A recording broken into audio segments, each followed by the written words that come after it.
Los filósofos no han hecho más que interpretar de diversos modos el mundo, pero de lo que se trata es de transformarlo. Karl Marx, tesis sobre Feuerbach, tesis 11.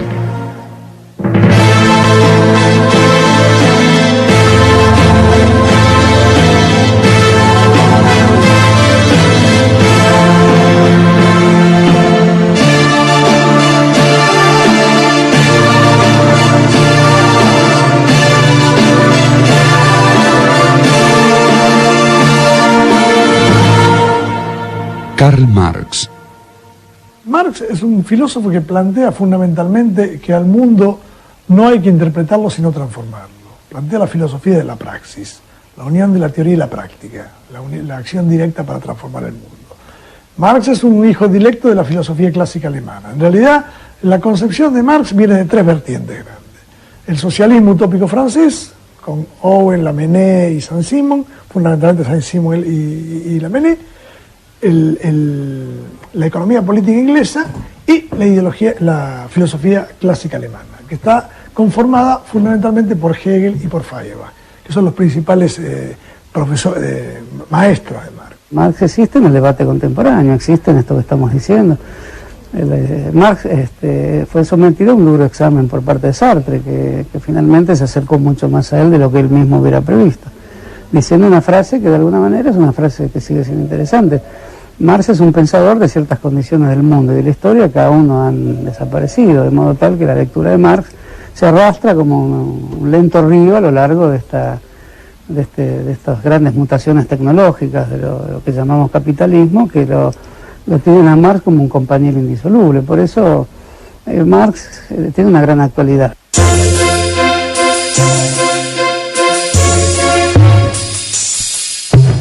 Karl Heinrich Marx nació el 5 de mayo de 1818 en Treveris, una ciudad renana. Su padre era un acomodado abogado de ideas liberales que trabajaba para el Ministerio de Justicia.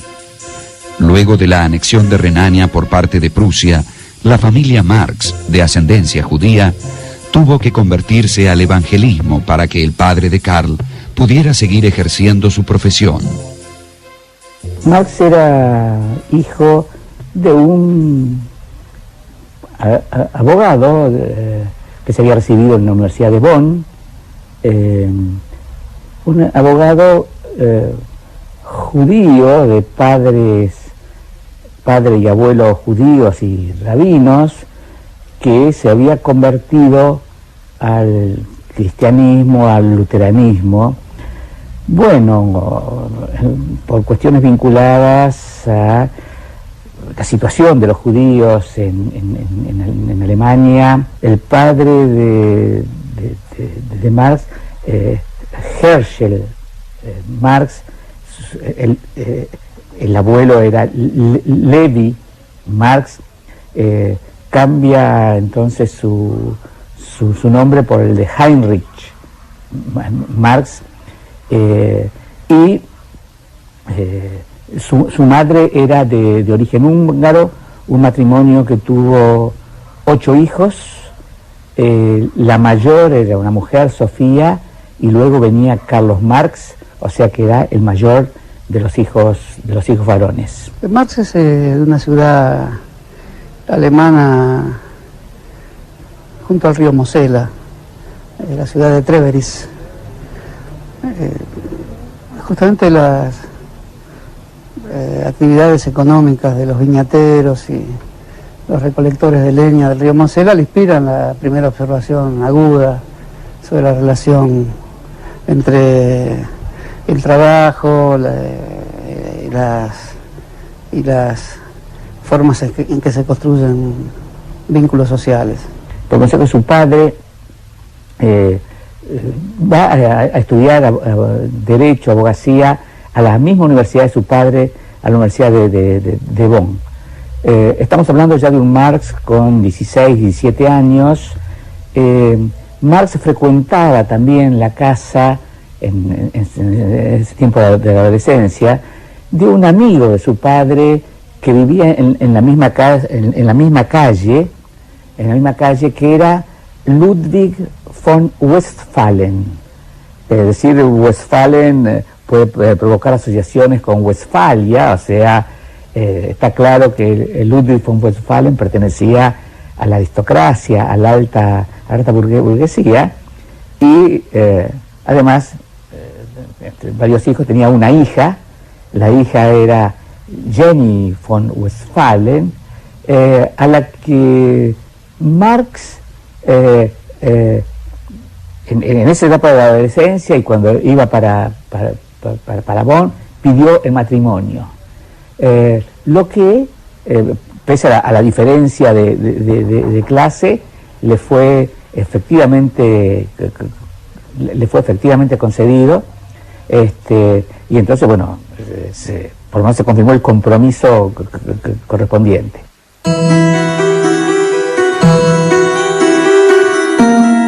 El joven Marx continuó sus estudios en Berlín, interesándose especialmente por la filosofía. En 1841 obtuvo el título de doctor en filosofía con una tesis sobre las diferencias de la filosofía de la naturaleza en Demócrito y Epicuro. Del atomista y materialista Demócrito con el espiritualista Epicuro. Es curioso que en su tesis, digo, no de manera, en fin, terrible, digamos, se pronuncia de algún modo por el espiritualista Epicuro por sobre Demócrito. Digo, curioso, pensando en el desarrollo posterior de Marx.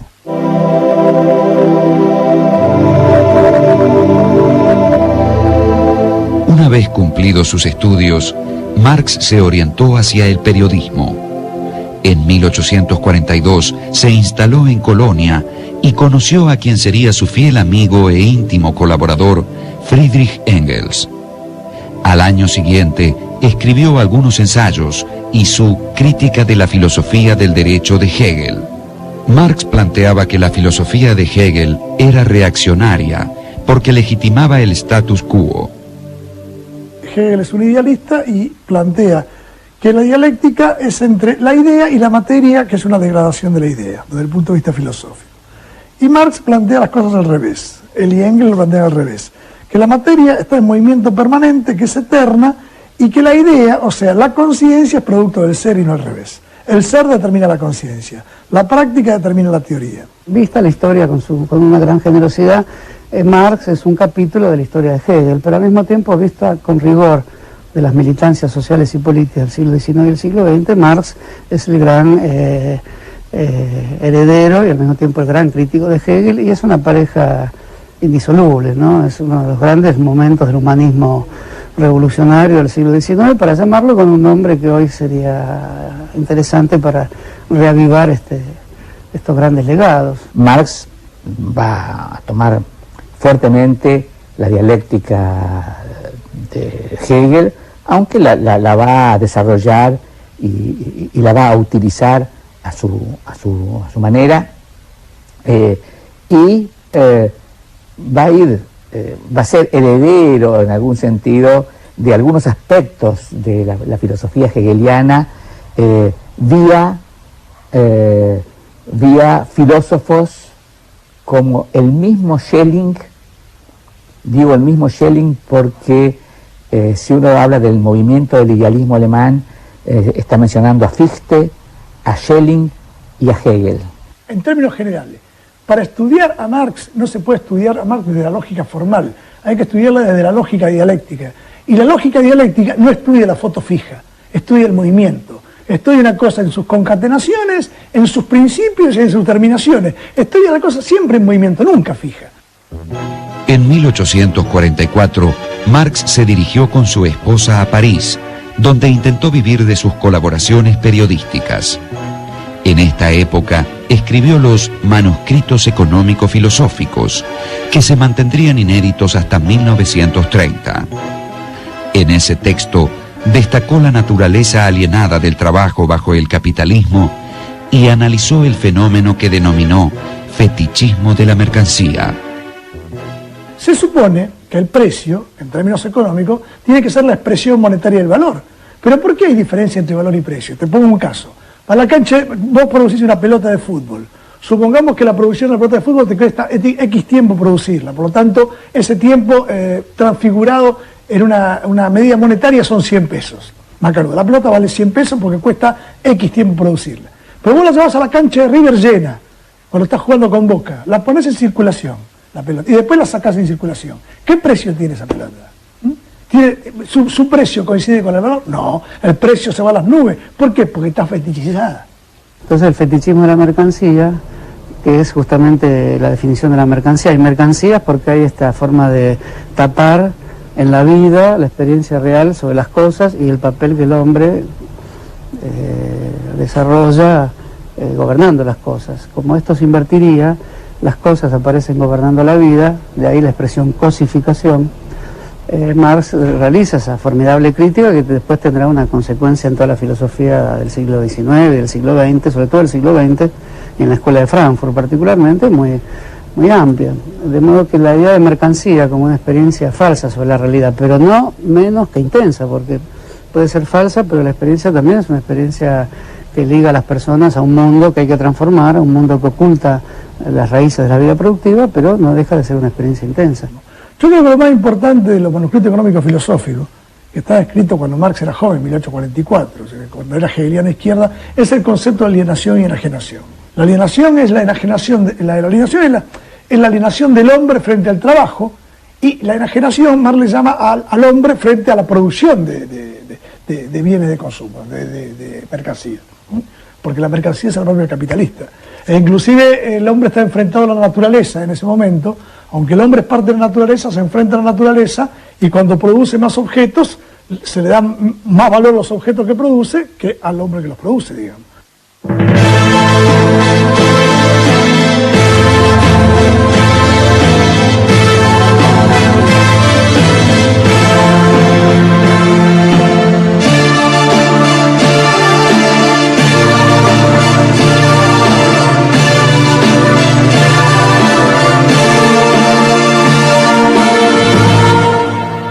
Karl Marx.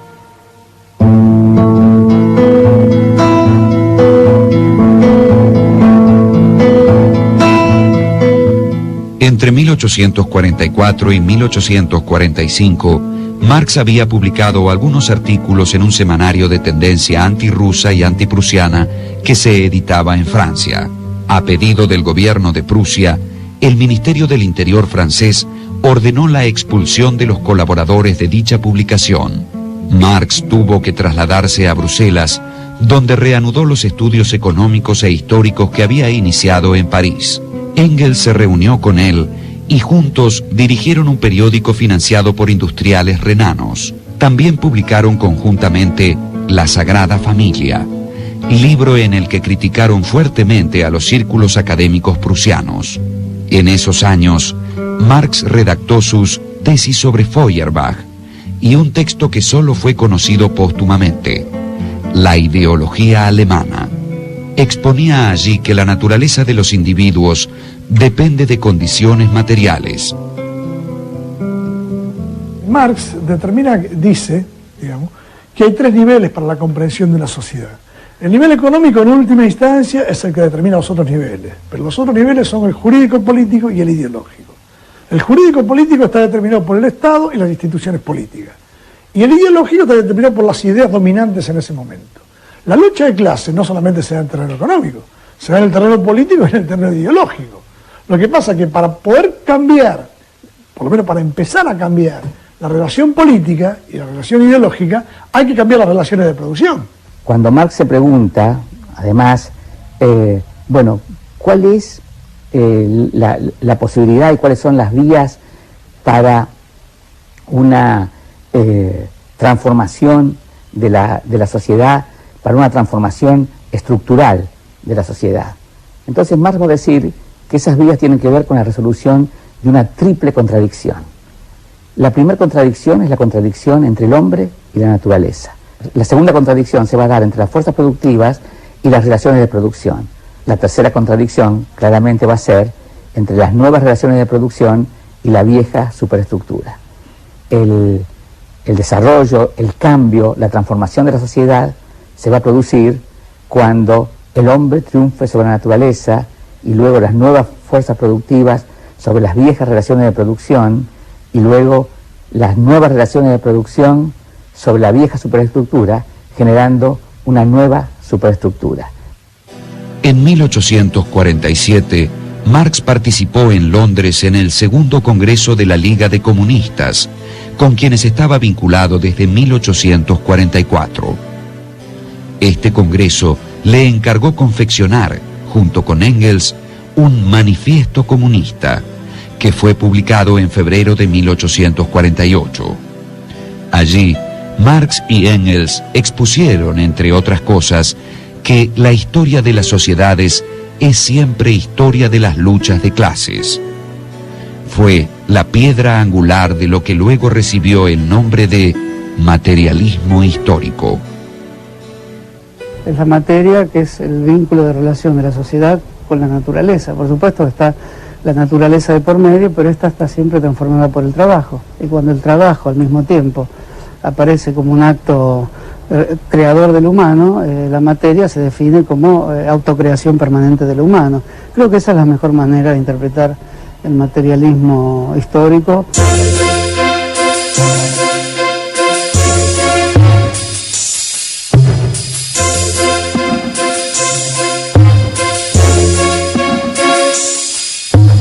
En 1848, Marx se instaló en Colonia, pero al año siguiente, un artículo sobre la historia de Prusia, que el gobierno prusiano consideró ofensivo, generó su expulsión del territorio alemán. En agosto de 1849 se estableció en Londres. Su situación económica era delicada y solo pudo subsistir por la ayuda de su amigo Engels. Marx siguió escribiendo. Entre 1850 y 1852 publicó dos admirables estudios históricos: Las luchas de clases en Francia y el 18 Brumario de Luis Bonaparte. Tanto las luchas de clases en Francia como el 18 Brumario de Luis Bonaparte están mostrando que él tiene plena conciencia y ha estado, y ha estudiado, y ha trabajado las diferentes clases sociales, las diferentes fracciones de clase, que de algún modo en el pensamiento de Marx, tenían que ver con una relación desde la infraestructura en la constitución de las clases a una superestructura. O sea que la superestructura tenía que abrevar en la infraestructura. Marx aceleró sus estudios sistemáticos de la historia económica, aprendió idiomas y comenzó a redactar las notas de lo que sería su mayor obra, Contribución a la crítica de la economía política. Fue publicada en 1859 y resultó bien recibida. La contribución a la crítica de la economía política es el antecedente del Capital, donde habla del dinero, el papel del dinero, de la metamorfosis de la mercancía, de que producción, circulación, distribución y consumo son un mismo proceso, que no están separados, cosa que después va a desarrollar el Capital. Eso y los Grundrisse. Los Grundrisse son elementos borradores, digamos, que creo que son dos tomos, en donde ahí esboza los apuntes que después dan vida al Capital, digamos. Desde 1864, Marx fue elegido para integrar el Consejo General de la Asociación Internacional de los Trabajadores, o, como luego se la llamó, la Primera Internacional. Marx subrayó, en abierta oposición a los dirigentes anarquistas, la necesidad de formas efectivas de acción para defender los intereses obreros, sin excluir la constitución de la clase obrera en un partido político. Marx tenía la teoría del frente único. Siempre fue un hombre justamente que tenía propensión a unificar al proletariado y a debatir en el seno del proletariado las diferencias, digamos. Pero en el seno del proletariado cuando la patronal. Entonces crea la Primera Internacional, conjuntamente con los bakuninistas y demás, pero después hay una decisión de los anarquistas en esta Primera Internacional, y Marx propone llevar esta internacional, que se llama Asociación Internacional de Trabajadores, a Nueva York. La otra se queda en Berlín y la manejan los anarquistas. La continuación de la contribución a la crítica de la economía política apareció en alemán en 1867 bajo el título El Capital, Crítica de la economía política, libro 1. En el campo social, precisamente lo que se ve es que hay un conjunto de clases, que están en constante lucha. Y entonces la pregunta es, bueno, ¿y por qué hay diferentes clases sociales que están en constante lucha? La respuesta que va a intentar dar Marx va a ser una resolución del tema, del problema, en el campo económico. No haciendo un reduccionismo a lo económico, en el que todo tiene que quedarse en lo económico. La idea de Marx es llegar a lo económico, resolver el problema en el campo económico y luego volver con el problema resuelto a cada uno de los otros ámbitos, al social, al político y más difícilmente al religioso. Aquí estamos hablando de una obra central como es El Capital. Según Marx, la riqueza no es producida por el capital, sino por el trabajo humano. Lo que origina la ganancia capitalista no es más que la explotación del obrero. Allí donde los economistas clásicos veían relaciones entre mercancías, Marx descubrió relaciones sociales.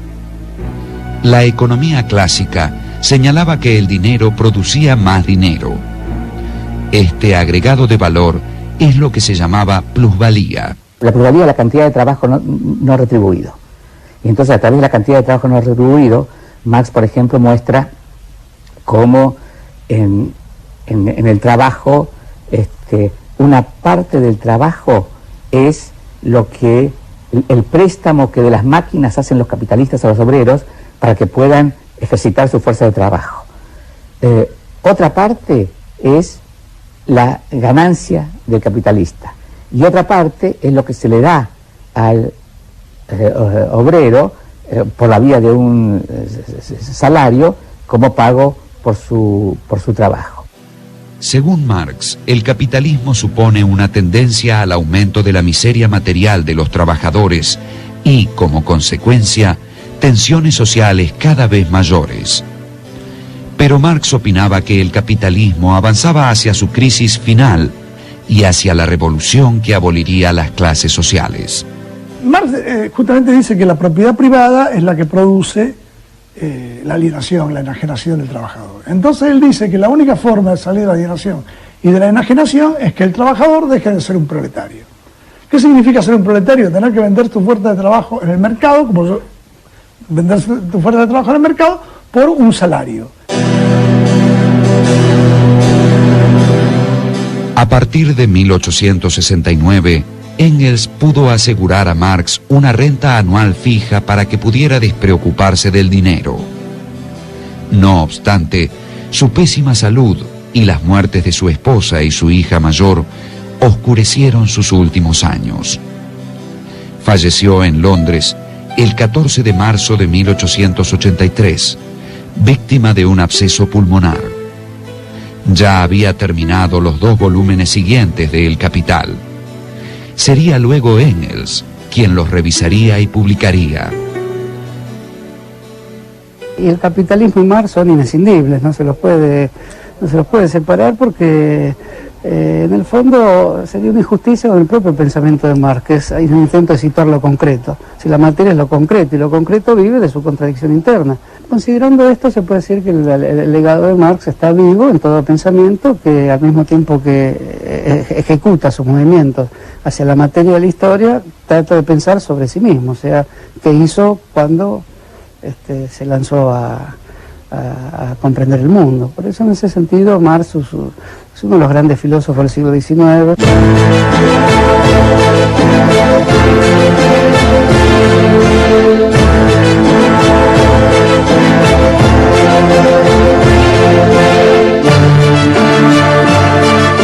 Las ideas de Marx influyeron en el movimiento obrero en general y en grupos autotitulados marxistas. Pero también el capitalismo y sus teóricos tomaron nota de sus observaciones y realizaron cambios estructurales que sin él hubieran sido improbables.